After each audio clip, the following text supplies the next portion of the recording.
El capítulo de psicología es uno de los más solicitados en nuestros espacios. En el día de hoy, el licenciado Germán Rothstein nos habla de vínculos. ¿Por qué las cosas no son como yo quiero que sean? Es decir, falsas omnipotencias. Esta es la charla. Qué interesante el tema, por otra parte, recurrente y habitual de por qué las cosas no son como yo quiero, ¿no es cierto? ¿Cuál es tu enfoque? Es algo que se escucha repetidamente en el consultorio a modo de queja. De modo de queja. ¿Por qué el mundo no puede ser como yo quiero? Eso remite a una fantasía de omnipotencia, a una falsa creencia que uno puede acomodar el mundo a su antojo.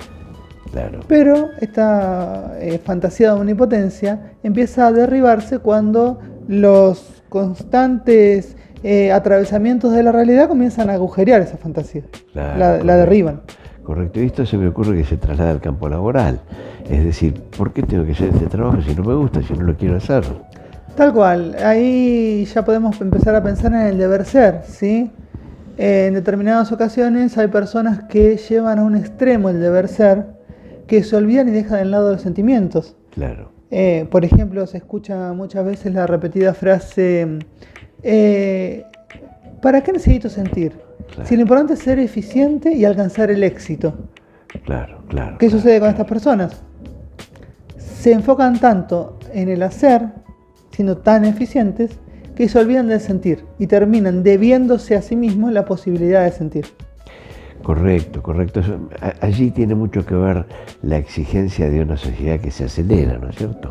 La exigencia de una sociedad que se acelera, los parámetros de un mercado de éxito que se enfocan más en la imagen y en los logros de una pertenencia, un estatus, de tener mayor cantidad de seguidores, de tener muchísimo dinero. Bien. ¿Sí? Dejando de lado otras cuestiones importantes como son la parte emocional y los sentimientos. Bien, Germán, debería haber un equilibrio, un balance entre el deber y el sentir. Tal cual, Félix, tal cual. Lo sano es que haya un balance, porque después tenemos esas otras personas que toman en exceso las cuestiones del sentir, del placer, dejando de lado el cumplir ciertas reglas y ciertas tareas, sufriendo en su mundo interno cierta desorganización. Lo aconsejable es buscar un equilibrio entre el deber y el sentir que permita un adecuado orden en el mundo interno y una posible inserción en el mundo externo. Perfecto. En muchos órdenes de la vida se sugiere, en contra de la rigidez que nos lleva a ciertos principios, a aquellas personas que son principistas y que no se mueven de sus conceptos tradicionales, a veces nos preguntamos si la rigidez conviene o no conviene ceder a algunos viejos conceptos y ser un poco más flexibles. ¿Esto es aplicable a esto que estamos conversando? Sí, es totalmente aplicable, Félix. Hace un tiempo había una creencia que las personas más grandes eran como que tenían viejas costumbres y eran muy rígidas. Pero va independientemente de la edad, tiene que ver con una cuestión de posicionamiento subjetivo y psíquico muchas veces. Hay ciertas personas que se vuelven muy rígidas y son muy metódicas. Entonces dicen, por ejemplo, si he trabajado siempre así, Claro. ¿por qué tengo que cambiarlo si funciona? Pero muchas veces se encuentran con imprevistos, ¿sí? ¿Qué sucede? Intentan significar un imprevisto y resolverlo con la fórmula ya conocida. Eso es rigidez. A la manera tradicional. A la manera tradicional, eso es rigidez. Cuando algo es rígido y uno lo sacude, ¿qué sucede?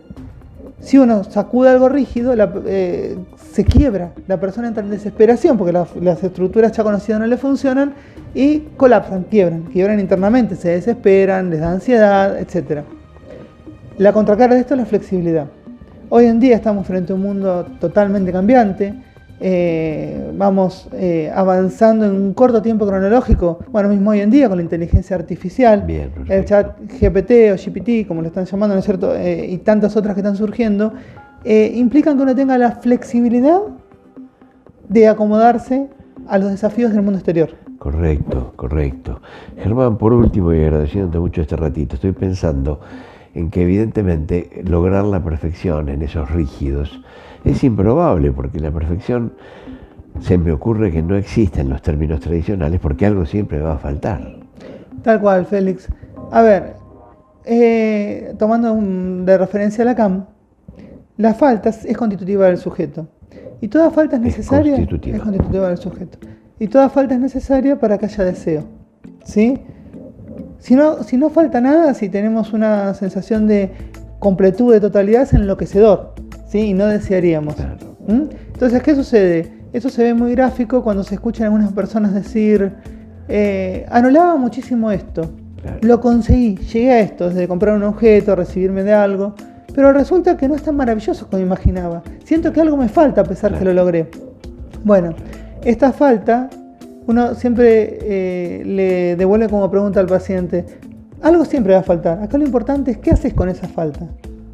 Bien. Si la persona se queda constantemente reprochándose por lo que falta, entra en un estado de frustración, lamento, que es muy poco saludable para sí mismo. En cambio, si se comienza a significar la falta como un motor, una motivación, termina siendo el motivo justamente para el deseo y para seguir adelante.